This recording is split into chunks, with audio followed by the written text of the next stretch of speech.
Lisa, teacher here at Tranquil Space, coming to the asana of the month for July, Asana or side plank. This is one of my favorite poses. I love it because it's a great way to build upper body strength, engage your core, and the sort of focus and stability that comes in yoga practice as you really focus to hold your balance. It's a really fabulous multi-purpose pose. But it's challenging, and there's lots of ways that you can approach this pose to either ground it, take it a little bit more gently, or to amp it up and really find a little bit more heat in it.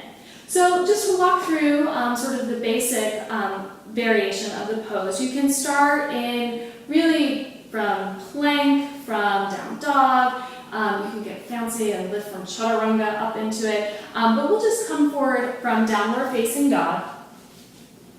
Fingers spread wide on your mat. You're going to inhale, take it forward to plank. And key here is to press into your hands. Shoulders draw down your back and your low belly draws in.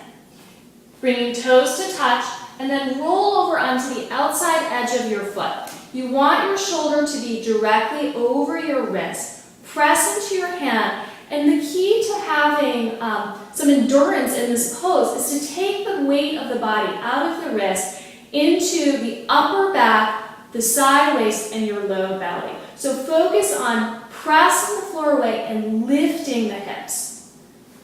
Reaching your arm up, shoulder blades draw down the back. That will really help engage your back. And then your gaze turns up towards your thumb. If that's intense on the neck, you can look down to the floor. Keeping lifting with the hips, inside of the hand is strong, and then take it back to your plank pose. Some variations you can take from there are, for a little bit more support, you can stagger your feet.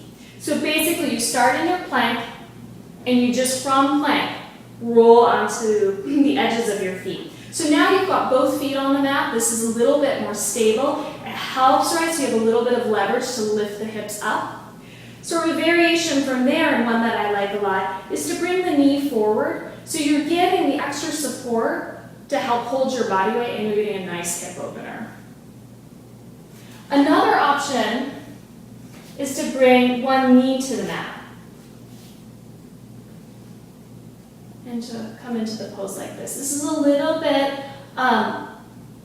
more support. Your leg is going to hold some of the weight of the pose. I'll be honest, I find this one a little bit, I feel a little wobbly here, but many people really like this option and find that it's really supportive. You can also lift your leg if you want a little bit more heat in this shape.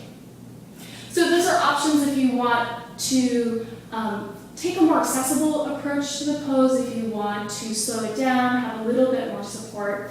There's all sorts of ways that you can amp this pose up if you want to take something that has a little bit more heat to it. So again, you're going to come onto the side edge of your foot, start with your legs stacked. You can take this into a tree pose variation, right? Lifting the hips. You can take this into a deep leg stretch. You can take the foot behind you and lift the heart. So all sorts of options that you can play with for coming into your pose. Most important thing though is to keep the hand strong inside of the hand, press the floor away, engage the arm, the upper back, and the belly. Stagger, or rather stack your joints. You may hear different approaches. I like to keep your hands right where they are in plank and roll. I find that you get a nice alignment this way, but some people prefer to step the hand in to the midline and then roll. So whatever works best for you, but just know that the ultimate goal here is to use the architecture of the body to support your pose. So shoulder over elbow, over wrist. Use your breath, lift your hips, and breathe. So Asana, asana of the month for July. Namaste.